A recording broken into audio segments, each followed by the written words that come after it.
Every sound is produced by a vibration. Vibration is the back and forth movement of an object. As you speak, vibrations are produced by the vocal cords in the throat. You can hear only when the sound energy reaches your ears. But how does sound energy travel? Wonder how that works? Come, let's go across to Dr. Zook. Sound energy travels in the form of sound waves. There are mainly two types of waves, transverse wave and longitudinal wave. Let us see how waves travel. We can use a slinky spring to observe both types of waves. Emily is holding one side of the slinky, while Dr. Zook is holding the other end. With a quick upward flick of the wrist, Dr. Zook has sent energy traveling through the slinky. Notice how the slinky moves? This is a transverse wave. In a transverse wave, the particles vibrate at a right angle to the direction of the wave. The wave traveled from Dr. Zook to Emily and back. Now let's see what a longitudinal wave looks like. Emily is holding one end of the slinky, while Dr. Zook is pulling its other end towards himself, and then pushing it towards Emily. Watch closely, and you will notice that some of the coils crowd close together, and then slowly move farther apart. This is because the vibrations are parallel to the direction of the wave. If the wave moves from right to left, then the particles also vibrate from right to left. This is a longitudinal wave. Sound waves are longitudinal waves. These waves travel at different speeds in different mediums. The medium could be a solid, liquid, or gas. Now let's see how this works. In a solid, the particles are very close together. Sound energy moves as one particle hits the other particle. With the particles being so close together, sound travels quickest through a solid. If we look at particles in a liquid, they appear to be slightly further apart when compared to solid. Thus, sound energy takes a little longer to travel through a liquid. Look at the particles of gas. They are spread out, and hence, sound waves travel most slowly through them. Now we know how sound travels in different media. The vibration of particles produces waves. Wavelength is the distance between two consecutive compressions or rarefactions. The number of waves passing through a point in a second is called frequency, and it is measured in hertz.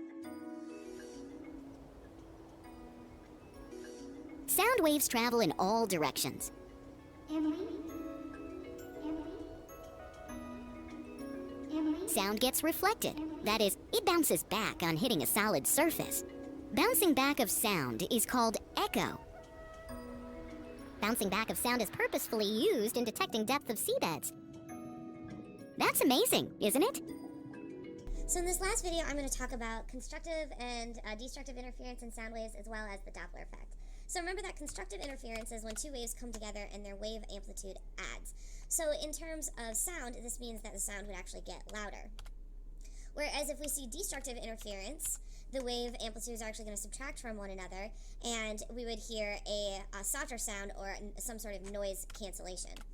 So I'm going to show you a quick simulation of sort of this effect. So here you can see, I'm going to turn the frequency down so it's a lower note because it's easier to observe. And here is the observer, and you can see that over here there's some some overlapping of the waves coming from these two speakers. So we should be able to find some places where we experience constructive and destructive interference. Okay, so, let me turn the audio on here.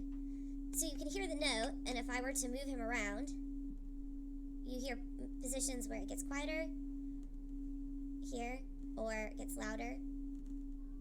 Okay, and that's a result of the interference that's happening between these two waves. Now, if you're in a room that doesn't have very good acoustics and you're playing music, this is what can happen, is you can be, as an observer, you can be in a position where you might hit dead spots, or spots where it's really loud. There's also the possibility of the sound reflecting off the walls, and then a whole bunch of interference happening here, or different notes coming to you at different times, and then the sound is very sort of muddled. And so that's why concert halls are designed in a certain way in order to eliminate interference patterns. Alright, so the last thing I'm going to talk about then is Doppler effect. So remember that Doppler effect is when a sound emitter or observer have some sort of relative velocity. And so if a person or a sound emitter are moving towards one another, it's going to smush the wave up, causing the frequency to be a lot higher and the wavelength to be smaller in between the observer and the sound emitter. Whereas if you're moving away from each other, it stretches that wave out and you have a longer wavelength and therefore a lower frequency. And in terms of frequency, remember frequency is pitch or the note that you hear. So if we just turn this guy on, again, you can see I can adjust the frequency here. I can make it a very low note, or I can increase it to a much higher note, okay? So that's what someone would be experiencing when they are observing the Doppler effect. And I'm actually going to show a quick video. And the video is a little fuzzy, but you can really hear the Doppler effect that happens as a result of the siren. So there's going to be a fire engine coming from this end, so it's moving towards the observer, and then it will pass the observer and start to move away, and you'll hear a distinct difference in the pitch or the frequency of the sound.